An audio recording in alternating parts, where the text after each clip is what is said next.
Hey everybody, how's it going? Coming to you with another tier list video, and this time I want to rank every acoustic guitar that I have ever owned. Now, I want to put a caveat on here. This is not technically just my guitars. There's some guitars on here that were owned by my former best friend and roommate, and guitars that were owned by my father. However, I'm counting them alongside my own guitars because, I got to play these guitars every day. I got to take them to gigs. I got to take them out to coffee shops and bars and churches and wherever else I happened to be playing. If I was going out there and I wanted to use one of their guitars, I was always welcome to do so. And I picked around them at home a lot. I have a ton of playtime on every guitar you'll see here, and so I feel like I have enough experience with those guitars to rank them along with the guitars that were owned by me personally. So starting with the very first acoustic guitar I ever owned, and the second guitar I owned overall, is an Airline N2. This was an archtop, and this one's kind of weird to rank because, for one, archtops have very different tonal qualities, and the way you really address their quality of sound is quite different from flat tops. So whenever I had to rank them alongside flat tops, it's going to be kind of interesting. I would not put it in D, though. I would say it's somewhere in that lower C range. And the reason why is, to me, a D tier guitar is one that, doesn't sound particularly good, or maybe even sounds bad. Doesn't feel great to play.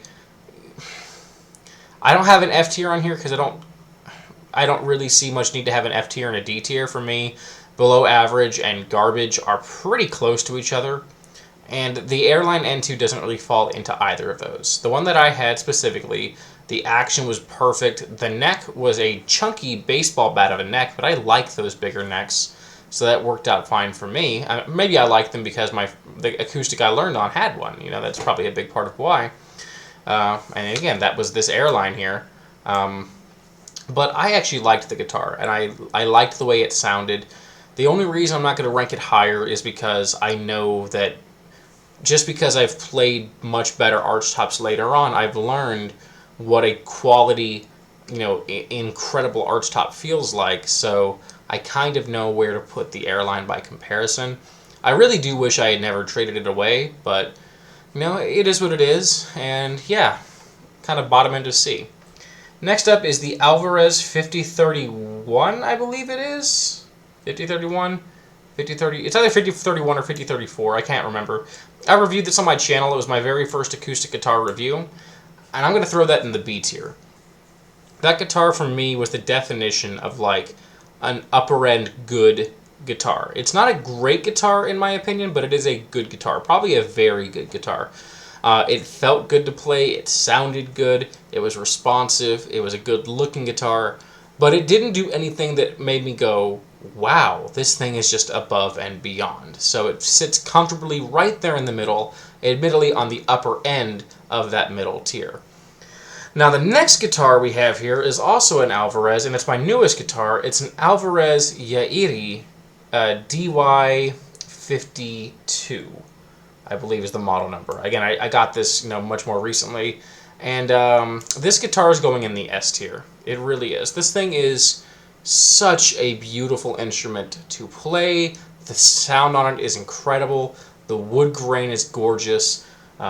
It plays like a dream. It really is just an incredible guitar. And I only paid $300 for it, so I got it for a steal. But it really does punch so far above its weight class. It's not even funny.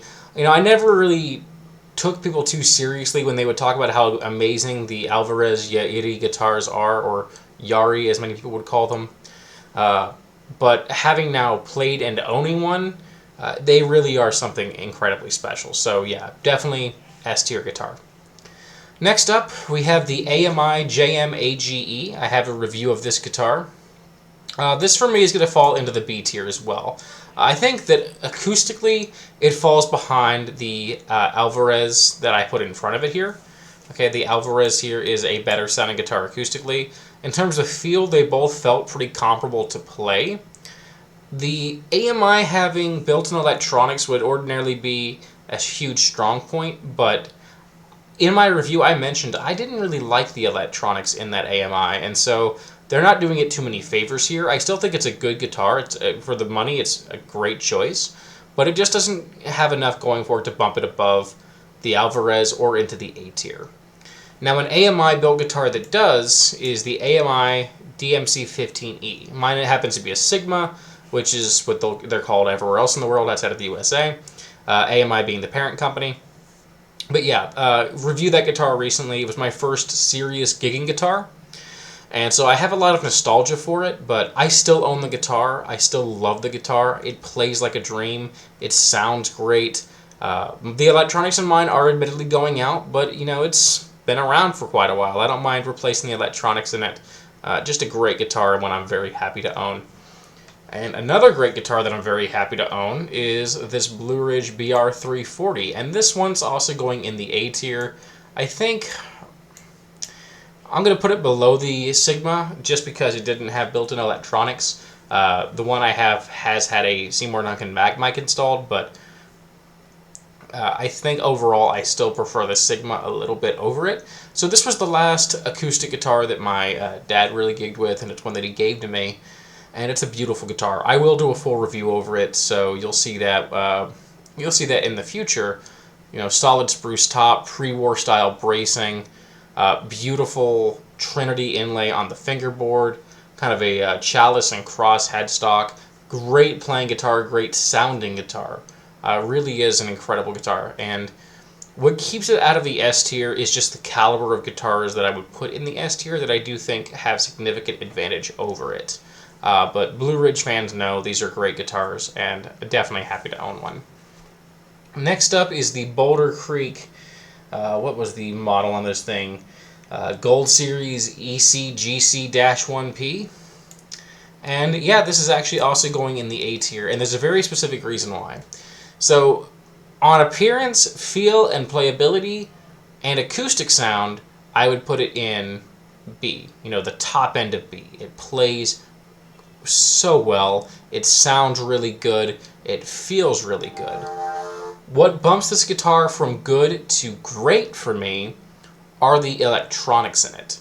Okay, the electronics in this guitar are, I'm not joking, in my opinion, the best sounding electronics in any acoustic electric I have ever played. Okay, and I've played guitars with Fishman systems, with B-band systems, with Shadow systems, with LR Bag systems. Something that Boulder Creek did with this just sounds so flippin' good when put through a decent PA or acoustic amp with any kind of EQing skills. It just sounds incredible. So yeah, bottom end of A, but still an A tier guitar. Absolutely love that guitar. Next up is another one that's kind of hard to rank, and that's the Enya EA-X4 Pro. I just did a review on this as well. It's interesting because carbon fiber has such a different sound compared to wood. So when I'm comparing it with all wood guitars, it's strange because there's so much difference in the kind of sound that I get. What I will say is I love the sound that I get. I think that the guitar itself feels incredible to play. It looks gorgeous. I think it sounds gorgeous. The built-in effects for acoustic and unplugged uses are, phenomenal. The only thing that keeps this guitar out of S tier for me, really, is that I'm not a huge fan of how the electronics sound when it's plugged in. I feel like they could have done a better job with the piezo. And I can EQ it to make it sound good plugged in, but it takes quite a bit of work. I'm going to end up putting the Enya... it's hard to pick above or below the Sigma. I'm going to put it above the Sigma. I really am. And, maybe my opinion on this will change as time goes on, but just the feel of the guitar is incredible. The playability is incredible. And the sound is really good, in my opinion. You may dislike it if you don't like the carbon fiber thing. I happen to love it. Next up is the first guitar on the list that was not owned by me personally, but by my former best friend and roommate, and that is the Epiphone Dove Pro Studio, whatever you want to call it. And to me, this guitar fits solidly into the B tier. So, there was nothing particularly bad about this guitar. It was a good-looking guitar, a good playing guitar, a good feeling guitar. Really, acoustically or plugged in, I loved the guitar. But comparing it to the guitars I have ranked above it, they all sounded and or played better, in my opinion. So kind of what I would consider a middle-of-the-road B-tier guitar. It's the kind of guitar that you would buy, you'd be very happy with it, you wouldn't have any complaints about it, but you wouldn't rave about it either. That's where I would put the Epiphone Dove. Now, by comparison, the Epiphone inspired by Gibson Hummingbird, this thing is going straight into the S tier, and honestly, I'm putting it above my Alvarez Yairi. And yeah, I do mean that. So that's not a knock against the Alvarez. It's just part of the praise on how good the Epiphone really is. So it's an all-solid guitar. For those of you who care if your guitars have solid back and sides, I'm not personally a big stickler for that. I don't think it makes too much difference. I played laminate back and side guitars that I think sound every bit as good as all-solid guitars. Some that I think sound even better. But what puts the guitar so far ahead for me is that it sounds like a much, much more expensive guitar. I have played several Gibson Hummingbirds, okay, and I've played more now that I'm working in a music store. I actually restrung one just the other day, and the one I restrung was a 60s model. And what I can tell you is that the Epiphone inspired by Gibson Hummingbird does legitimately sound about 90% as good as a Gibson Hummingbird of about the same age. And I want to clarify that of about the same age part, because if you're comparing it against a vintage Hummingbird that has had tons of time to open up, I don't think it's quite 90% as good as those. It's probably about 80%, 75 to 80% as good as those. But against a guitar with comparable aged wood, yeah, it stacks up beautifully against the Gibson counterpart. And I mentioned all of that in my review. Really, it plays just incredibly. It sounds incredible. The Fishman electronics in here actually sound really good plugged in. I have no complaints about the inspired by Gibson Hummingbird. Now we're going to meet our first D-tier guitar of the list, another guitar that belonged to my former roommate, and this is the Esteban American Legacy 100. Yeah, that's a D-tier guitar. And he bought it, for a cheap knockaround guitar. I think he gave like $50 for it. And to be honest with you, it played really well. It really did. The electronics didn't sound god-awful. They just didn't sound particularly good. The feel was fine. The sound was just subpar. Now that said, it sounded, played, and felt much better in every category to the ALC 200, which I just ranked below it. I have a full review on this guitar. The ALC 200 that I had a lot of issues. For one, serious fret problems. For two, the electronics sounded like absolute garbage. For three, it had intonation problems. For four, the acoustic tone wasn't there. Do I think it's a completely worthless guitar? No. I mean, if you want to grab one of these things and throw it in your, leave it in your RV or whatever, or make it a campfire guitar or a guitar that you take to super rough gigs, it'll work for that. It's just not in any way, shape, or form a good guitar. And the next Esteban on this list is the Esteban El Dorado that I owned, and I'm actually going to put this at the top of the D tier. In fact, I kind of regret selling it. Not because it's like an amazing guitar or anything, because believe me, it's not. But I don't know. The looks were just kind of charming to me. Yeah, it was cheesy, but I liked the way that the guitar looked. It felt really good. It played really well.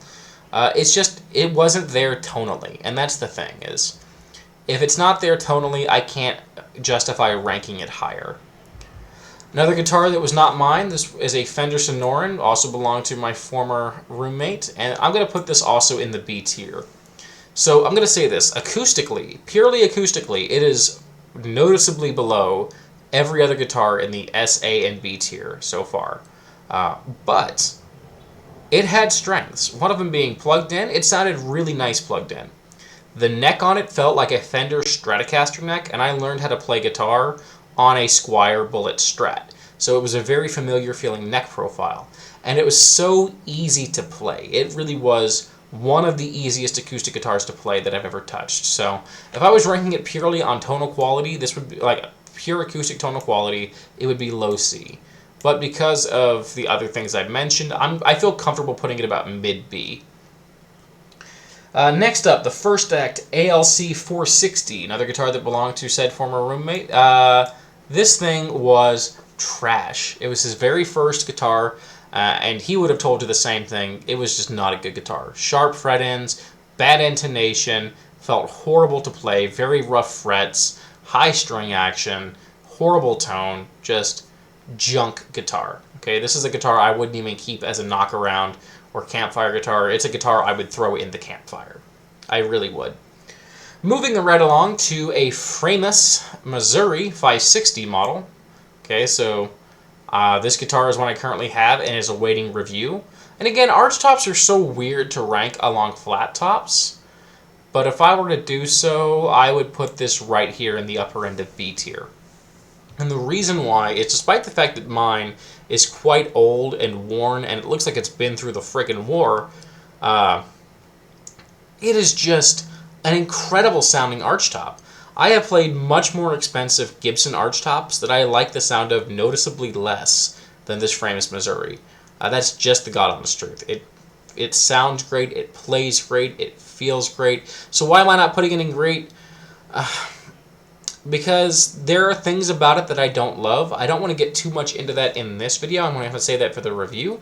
So just look for that. But there's a reason I'm putting it in B tier. I think it's exactly where it belongs, is right there in B. Next up is a Framus Texan, Model 5 196 AW. This guitar is a weird one to rank just because I don't, if I'm going purely on acoustic sound quality, I'd probably put it at the bottom of B tier. Okay, I like the sound it gives, but it's not for everybody for sure. And it's not a particularly loud guitar or balanced guitar. However, I'm going to end up putting it here. And the reason why is because it is my most inspiring guitar. I would say the last, 10 songs I wrote have been on this Framus Texan. It really does inspire me that much. And I've gotten so much done with the guitar. So, because of that, that's where it's going to be placed. I did install some electronics in here so I can play it plugged in, take it to bars, and I've done so with it. It's kind of a, quote-unquote, my signature guitar. I'm a nobody, but it's one of the guitars that people see and they go, yeah, that's Brian's guitar. So, I'm going to put it right there, kind of in the lower middle range of B. Next up is a Framus 5.2 Wonderlust, and this is actually what I traded my Airline N2 for, and it's going to go right alongside the Airline N2 in terms of rank. Now, sound-wise, the thing was a cannon. It was so flippin' loud. Okay, it had an arched back on it, and mine had super high string action, which is part of why it was so loud. And that's also part of why it's in C tier, is mine was in horrible shape. The bridge was lifting, the action was high, the top was sinking by the sound hole, it had belly behind the bridge. There were a lot of issues with it. It had a crack running through it.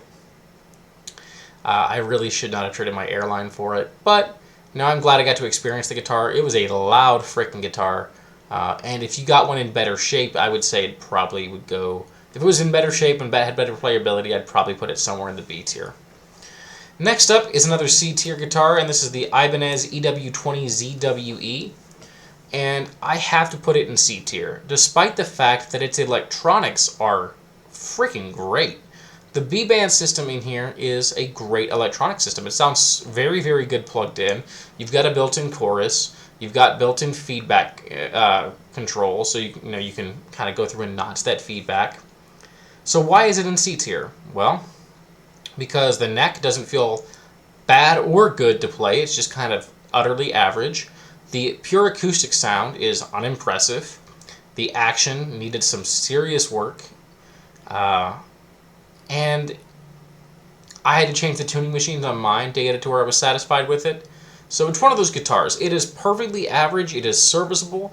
I love the way it looks. I really do. And I've got it set up now, so I like the way it plays, but I can't put it on the same level as the guitars in the B tier. I just can't, because it's not there. Now another one that's going to be kind of hard to rank is the Ibanez Montage. And I sadly did not get a chance to review this. I ended up selling it before I could do a review on it. But that's probably for the best, because this guitar was very much beyond my ability to really take advantage of. So this is a true acoustic electric hybrid, meaning you have a undersaddle piezo on the bridge, and then you have this kind of electric guitar type humbucker installed right above that. You had a gain knob on the guitar so you can make it sound super dirty and crunchy without having to touch anything besides the guitar. You could play it with acoustic strings or electric strings. It felt great to play. When you played it through the piezo pickup, through a sound system, it sounded good, not great. When you played it purely acoustically, it sounded a lot like you were playing a hollow body electric guitar unplugged. I think to someone who could make full use of it, it would probably be in the A tier. It really would. But because it was in my hands, I couldn't really do it justice. I would end up putting it alongside the other Ibanez. And keep in mind, that's purely because I could not make it sound the way it deserved to sound and be played. If you're a lead player, then it easily skyrockets literally all the way up here to the A tier, because in my opinion, it would be probably the best hybrid acoustic electric that I have played yet. And I've played the Fender hybrid acoustic electrics, like their, what do they call that? Their Acoustasonic line. Specifically, I played the Tele and the Jazzmaster versions, not the Strat version. But I played those guitars. I played the Godin hybrids. I played the Taylor hybrids. I would genuinely put the Ibanez above all of those, but because it was in my hands, it's going to go here. Next up is the K6878 liter, and I'm going to put this one probably top end of C. So it has a very distinct sound. Not a lot of shimmering highs. It's punchy, it's boxy, it's boomy, it's loud, but it has a sound that does inspire me. It's one of my more inspiring guitars. I like the way it feels, I like the way it plays, I like the way it sounds. I just can't say it's anything beyond an average guitar overall, but I do like it. So next up is the Kona K1 ETRD, which is probably going to be the next guitar that I review. I had one of these way back when I was still new to guitar. It was my first acoustic electric, and it was my first gigging guitar. So it's the first guitar I took to bars and coffee shops and whatnot, and it did the job until I replaced it with the Sigma. I got one again recently for nostalgia's sake, and I didn't even have to pay for it because FedEx lost the package, Walmart refunded me, and then the guitar showed up one day, so that's kind of cool. What I will say is it's kind of right here in the D tier, honestly. Spoiler alert. It's not in any way an incredible guitar or even a good guitar, and it's not even quite an average guitar. You'll see why in my review if you're curious, but yeah, I would rank it D tier. Next up is the Martin 000 CXE, and this is another one that I think deserves to go in the A tier.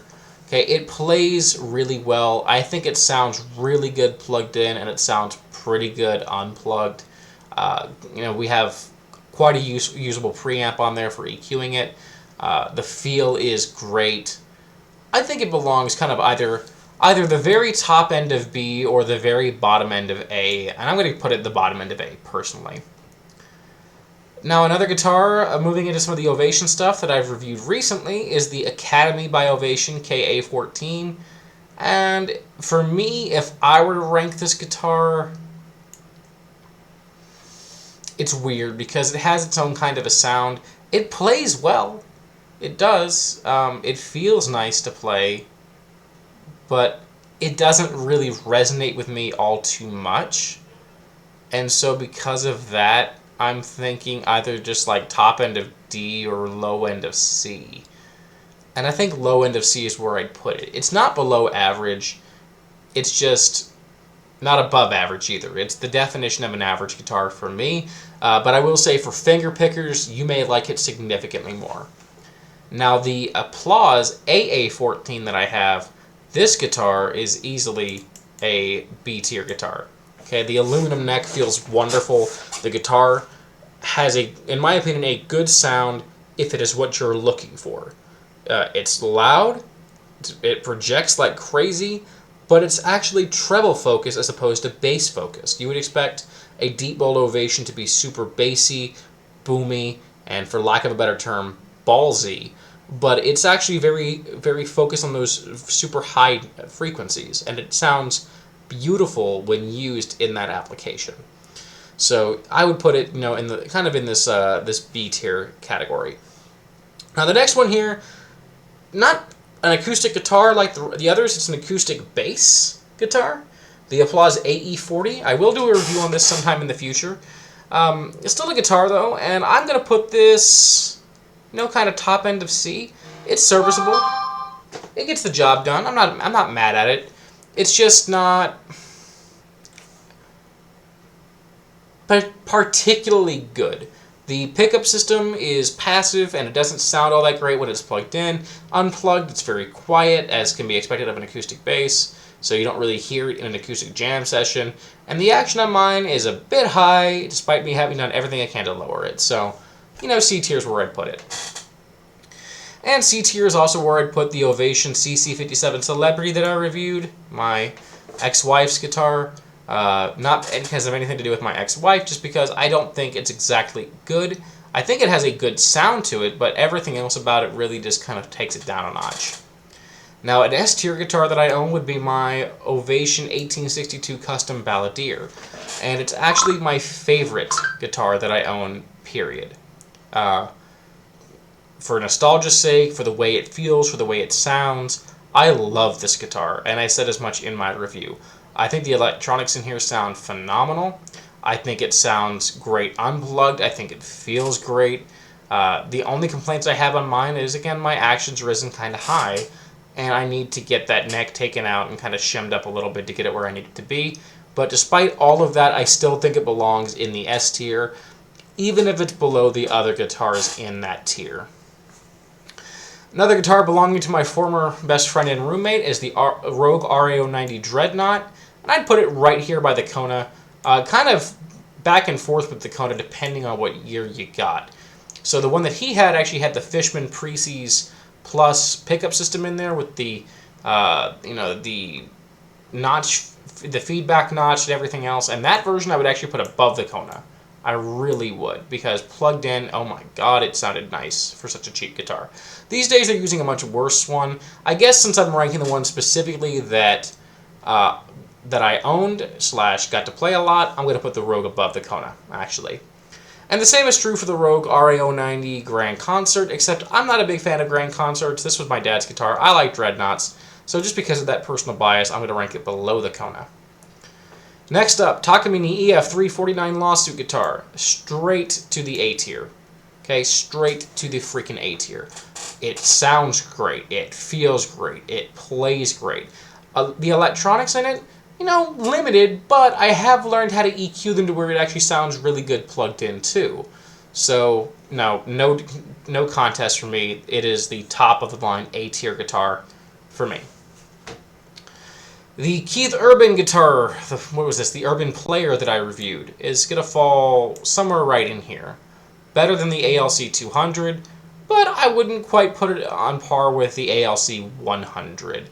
Now, I have a review on it. You can see. If you can score it for under $100, it's worth picking up as a knockaround guitar, a beginner guitar, or a rough gig / campfire guitar. Next up, the Ventura V2, another guitar belonging to said former roommate. Honestly, this guitar probably sits right above the Kona, but below the old Fishman-equipped Rogue RAO90. I think purely acoustically, it's a bit better than the RAO90. Actually, purely acoustically, it's noticeably better, but the electronics weren't there, and the setup and feel weren't quite there either. Next up, the Washburn C5CE, the first and only classical guitar I've ever owned. Again, kind of weird to rank alongside Steel Strings, but I'm going to put this right here in the B tier, because it did feel good, it sounded good, it played really nicely, the electronics in it were nice. It's just, that's all I can say about it. It was a good guitar, and it didn't leave much of a lasting impression outside of that. And closing things up with the Washburn, good lord, I'm not going to read the whole model number out to you, because I honestly don't remember the whole model number. The Washburn Solo Deluxe that I reviewed, spoiler alert, top of S tier. The best sounding, feeling, and playing acoustic guitar that I own currently, and in my opinion have ever owned.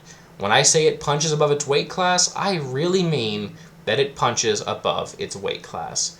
It sounds like a guitar that costs 2 to 3 times as much as it does. It really, really does. And so that has been me ranking every acoustic guitar that I've ever owned. So you can see kind of an even split. There's quite a few that were below average, as to be expected. Quite a few that were average, quite a few that were good amount that were great, and only a few that I would call, the best, the S tier. Now, will this list change as time goes on and I end up owning more guitars and trying new things and developing my tastes further? It very well could. And, I'll probably do updates on this tier list as I get significantly more guitars over the years. But this is what it is as of right now, February 4th, 2024.